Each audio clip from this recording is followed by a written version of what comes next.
Paz do Senhor para todos inscritos no nosso canal. Para você que ainda não é inscrito e não me conhece, meu nome é Marcelo. Hoje eu gostaria de compartilhar alguns textos com os irmãos. Agora, com que objetivo?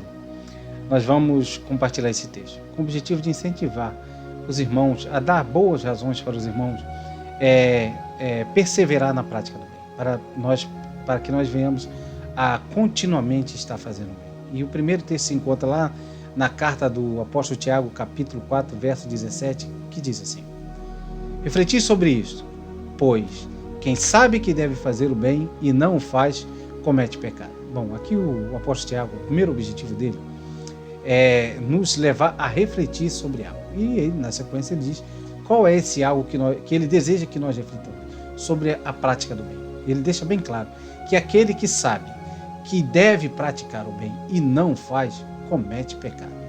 Da mesma forma que aquele que deliberadamente sabe que não deve fazer o mal e ainda assim o faz, está na mesma condição, porque ambos estão transgredindo a lei de Deus ao não fazer o bem ou ao praticar o mal. Ambas as atitudes remetem a pecado, ou seja, a quebra da lei de Deus, e logo sujeito à condenação. Bom, alguns podem alegar que, olha, eu não sei se está escrito na Bíblia, eu não sou cristão, eu não leio a Bíblia, então essa informação não tem. Mas só que lá na carta do apóstolo Paulo aos Romanos, ele deixa bem claro que Deus colocou a sua lei no coração de cada ser humano. Ou seja, o que isso quer dizer? Quer dizer que, embora você nunca tenha lido a Bíblia, embora você não creia em Deus, você carrega a Bíblia dentro de você, dentro do seu coração. E isso é o que te capacita a saber quando você está fazendo algo bom ou algo errado. Então, se você tem esse conhecimento, você não pode alegar ignorância. Então, o apóstolo Paulo está dizendo, o apóstolo Tiago está dizendo, se você sabe e não faz, comete pecado.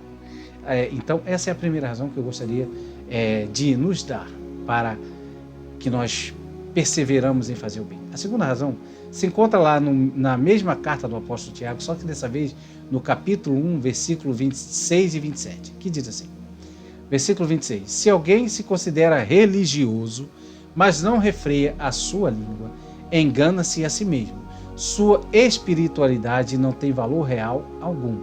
Aí no verso 27 ele diz assim, a religião que Deus, o nosso Pai, aceita como sincera e imaculada é esta: cuidar dos órfãos e das viúvas em suas necessidades e especialmente não se deixar corromper pelas filosofias mundanas.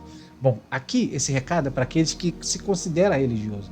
Vamos ser bem sinceros, para aquele que diz ser crente, para nós que somos cristãos, para aqueles que diz que crê no nosso Senhor Jesus Cristo. Então, para essas pessoas que o apóstolo Tiago está dizendo aqui, para nós que nos consideramos religiosos, ele está dizendo para nós, o verdadeiro, aqui ele usou a palavra religião, mas ele está querendo nos informar que o verdadeiro culto que Deus aceita como sincero para ele, o verdadeiro culto que nós prestamos a Deus, não é aquele que nós vamos na igreja todo dia, esse aí é uma parte do culto, mas o verdadeiro que Deus aceita é a prática do bem, é fazer o bem ao próximo.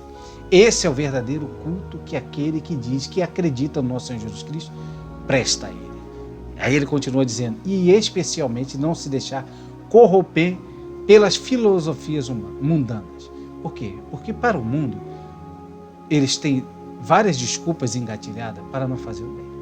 É porque isso aí vai comprar droga, é porque isso aí vai comprar cachaça, isso vai comprar cigarro, isso aí vai gastar no jogo. Meu irmão, Deus está falando para você fazer o bem. Não dá para nós sabermos o que alguém vai fazer com o bem que nós fazemos. E deixar bem claro que o bem não se resume a dar dinheiro. O bem se resume àquilo que a pessoa necessita. Por exemplo, se uma pessoa está depressiva, precisa conversar com alguém, desabafar, se você se dispõe a conversar com essa pessoa, para essa pessoa, o seu tempo que você está dispondo para conversar com ela, é o bem que ela precisa.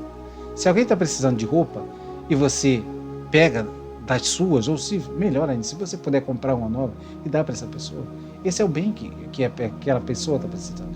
Então o bem, ele engloba várias coisas, não é só chegar e dar o dinheiro, mas pode ser uma palavra amiga, um ouvido para ouvir alguém desabafar. Então, o apóstolo Tiago deixa bem claro que nós não devemos nos amoldar ao mundo. Se o mundo deseja não fazer o bem, que nós não nos amoldemos e que nós perseveramos.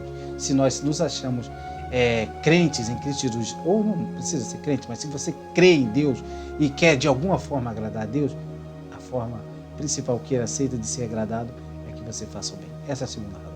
A terceira razão se encontra lá no livro de Provérbios, capítulo 19, verso 17, que diz assim: aquele que tem pena dos pobres, empresta ao Senhor, e aquilo que tiver dado, ele lhe pagará novamente. Aqui o rei Salomão escreveu a carta dos Provérbios, e eu gostaria de enfatizar alguma coisa, algo importante aqui sobre Salomão. Embora Salomão tenha sido o ser humano mais inteligente que pisou na face dessa terra, com exceção, é claro, do nosso Senhor Jesus Cristo, ele só tinha conhecimento de tudo que se passava debaixo do sol. Salomão não tinha conhecimento das coisas celestes, mas somente das coisas terrenas. E foi com base em finanças que ele fez essa argumentativa, embora inspirado por Deus. Ele está dizendo que tudo aquilo que você dispor dos seus bens para ajudar um pobre, Deus encarará como empréstimo para a pessoa dele. E ele está deixando bem claro que Deus te recompensará da mesma forma que você dispôs dos seus bens para ajudar a pessoa. Vamos exemplificar de uma forma aqui que a gente vai entender. Quantos dos irmãos aqui, se quiser deixar no comentário, eu até agradeço, já um dia como outro qualquer, do qual os irmãos tinham algo para fazer, ou tinham um negócio, alguma coisa, um trabalho que iria realizar, mas não estava muito esperançoso. Aí do nada você para numa lanchonete, aí está lanchando, chega alguém e fala: moço, tem como pagar um salgado para mim, um café, um pão na chapa? Aí você, sem pensar duas vezes, fala: pode dar para ele. E no final do dia, eu até me arrepio de falar isso, e no final do dia, aquilo que os irmãos achavam que não ia conseguir, acontece de uma maneira acima do que esperava. Quantos de nós nunca aconteceu isso aqui? Comigo aconteceu semana passada, com o meu irmão, vira e mexe acontece. Eu acredito que dos irmãos aconteça também. Porque tem coisas, bens, o bem que nós praticamos, alguns deles, Deus vai considerar como um empréstimo. E Ele vai te recompensar ainda aqui. Então, essa é a terceira razão.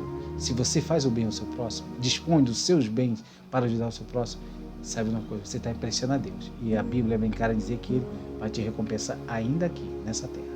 Aí a terceira razão, eu gostaria de dar, se encontra lá no Evangelho de Mateus, capítulo 25, verso 35 em diante, que diz assim: pois tive fome e me deste de comer, tive sede e me deste de beber. Fui estrangeiro e vós me acolhestes. Quando necessitei de roupas, vós me vestistes. Estive enfermo e vós me cuidastes. Estive preso e foste visitar-me. Então os justos desejarão saber: mas, Senhor, quando foi que te encontramos com fome e te demos de comer? Ou com sede e te saciamos? E quando te recebemos como estrangeiro e te hospedamos? Ou necessitado de roupas e te vestimos? Ou ainda, quando estivestes doente ou encarcerado e fomos ver-te? Aqui é o discípulo perguntando, Deus, nosso Senhor Jesus Cristo ilustrando, um diálogo. Aí está dizendo que aquele que praticou bem, o rei está dizendo que eles fizeram isso por ele. Mas fala: mas como? Nós não vimos o Senhor fazer isso. Aí ele explica na sequência. Então o rei, esclarecendo-lhes, responderá: com toda a certeza vos asseguro que sempre que o fizeste para algum destes meus irmãos, mesmo que o menor deles, a mim o fizeste. Bom, a quarta razão que eu gostaria de dar para você é que Deus não vai encarar apenas como empréstimo. Empréstimo, Ele vai encarar aquilo que Ele deseja te recompensar ainda aqui na terra. Mas aquilo que Ele deseja te recompensar no reino do céu, Ele vai encarar como um favor direto a Ele. Quer razão maior? para continuamente estar fazendo bem, todo o bem que você fizer a qualquer ser humano da face dessa terra, Deus vai encarar como o que você está fazendo para ele. E a recompensa, aqui, essa recompensa não é terrena, porque no 2 versículos anteriores, ele está dizendo que ele separaria os bodes e as ovelhas, um de cada lado. E ele falaria tanto para o bode quanto para as ovelhas. Para a ovelha ele diria: vem, bendito de meu Pai, possuí o reino que foi preparado para vós desde a fundação do mundo. E aqui ele dá razão porque que ele está falando isso para a ovelha. Aí na sequência, o nosso Senhor Jesus Cristo continua dizendo no mesmo capítulo, no verso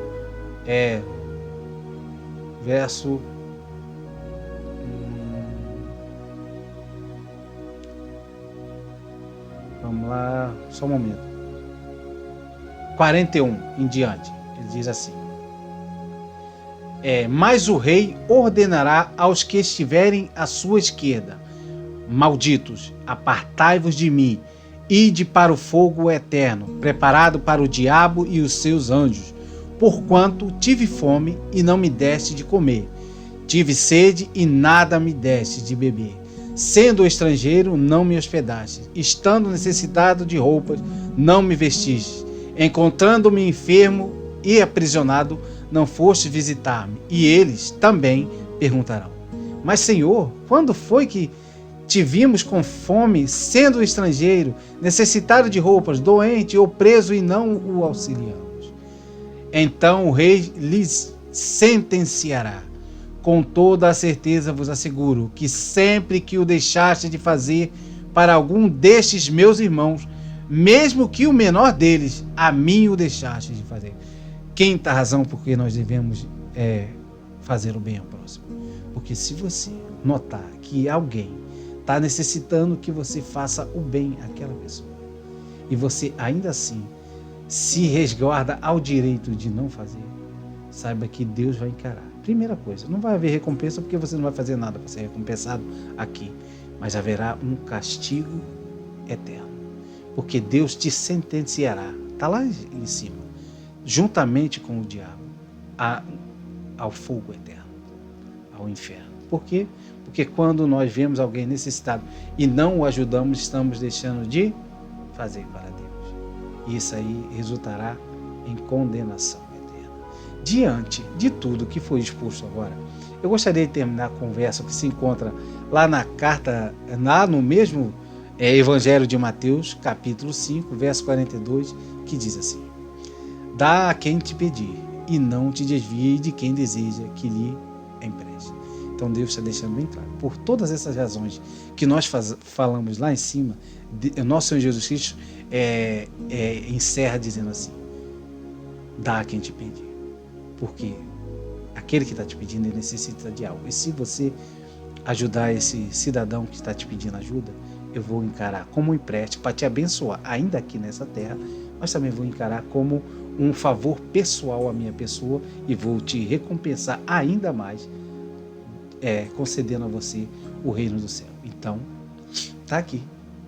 Nós finalizamos com esse verso para que nós entendamos que quando fazemos o bem, ou emprestamos a Deus, ou fazemos um favor pessoal para Ele, depende da forma que Ele vai encarar. E se você fizer ou deixar de fazer, um vai acarretar em bênção e outro vai acarretar em maldição para você. Simples assim.